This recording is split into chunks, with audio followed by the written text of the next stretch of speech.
എന്നെ ഒന്ന് മുട്ടിയിട്ട് പോയി, എനിക്ക് വീഡിയോ ഒന്ന് വൈറലാണെന്ന് പറഞ്ഞുകൊണ്ട് ഒരു സൈഡിലേക്ക് ഇങ്ങനെ മാറി നിൽക്കുന്ന ഒരു ചേച്ചിയുടെ വീഡിയോ ഇന്നലെ നിങ്ങൾ കണ്ടു കാണും.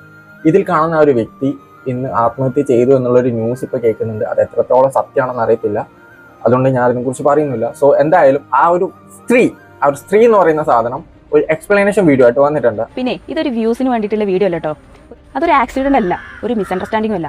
ഇത് മേജർ സൈക്കോളജിക്കൽ ഇഷ്യൂവും സെക്ഷൽ ബൗണ്ടറി വയലേഷനുമാണ്. അതായത് കൺസെന്റ് ഇല്ലാതെ ഒരു മനുഷ്യന്റെ ശരീരത്തിൽ തൊടാൻ ആർക്കാ അവകാശമുള്ളത്? ശരിക്കും ഇത് കാണിക്കുന്നത് എന്താണെന്നറിയോ? അയാൾക്ക് അയാളുടെ ഇമ്പൾസ് കൺട്രോൾ ചെയ്യാനുള്ള ശേഷിയില്ല. ഇത് കണ്ടിട്ട് ഇതിൻ്റെ റിയാക്ഷനും ഇതിൻ്റെ റെസ്പോൺസൊക്കെ കണ്ടിട്ട് തോന്നുന്നതേ ഇയാളേക്കാൾ ഭയങ്കര കൗൺസിലിംഗ് കൊടുക്കേണ്ടത് നമ്മുടെ സൊസൈറ്റിക്കാണ്. ഇതിൽ മെയിനായിട്ട് പറയുന്നത് അത് ഇന്റൻഷ്യലി ചെയ്തതാണ്. അവരെ നാട്ടുകാരുടെ മുന്നിൽ കാണിക്കാനും അത് കാണിച്ചിട്ട് അവരെ ഈ ഒരു സ്വഭാവത്തിൽ നിന്ന് മാറ്റിയെടുക്കാൻ വേണ്ടിയിട്ടാണ് ചെയ്തത്. അതുപോലെ തന്നെ വേറൊരാൾക്ക് ഇതേ ഒരു അനുഭവം കണ്ടു, അതിനുശേഷമാണ് വീഡിയോ ഓണാക്കിയത്, അല്ലാതെ വ്യൂസിന് വേണ്ടിയിട്ടല്ല എന്നുള്ളത്. ഒരു വീഡിയോ കാണുന്ന ഏതൊരു വ്യക്തിക്ക് മനസ്സിലാവും, അങ്ങോട്ട് പോയിട്ട് മുട്ടാൻ വേണ്ടി നിന്ന് കൊടുക്കുന്ന പോലെയാണ്. അത് മുട്ടാത്തൊരു സിറ്റുവേഷൻ വരുന്ന ടൈം ചെറുതായിട്ട് മാറി നിന്ന് കൊടുക്കുന്നുണ്ട്. നിങ്ങളുടെ കമന്റ് ബോക്സ് നോക്കിയാൽ തന്നെ മനസ്സിലാവും, ഈ ഒരു കാര്യത്തിൽ ഒരാൾ പോലും നിങ്ങൾ അവിടെ സപ്പോർട്ട് ചെയ്തിട്ടില്ല.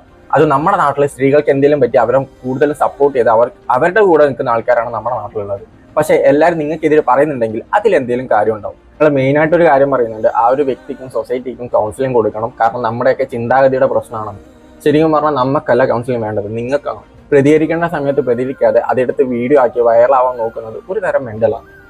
അതിന് നിങ്ങൾക്കാണ് ശരിക്കും ആദ്യം കൗൺസിലിംഗ് വേണ്ടത്.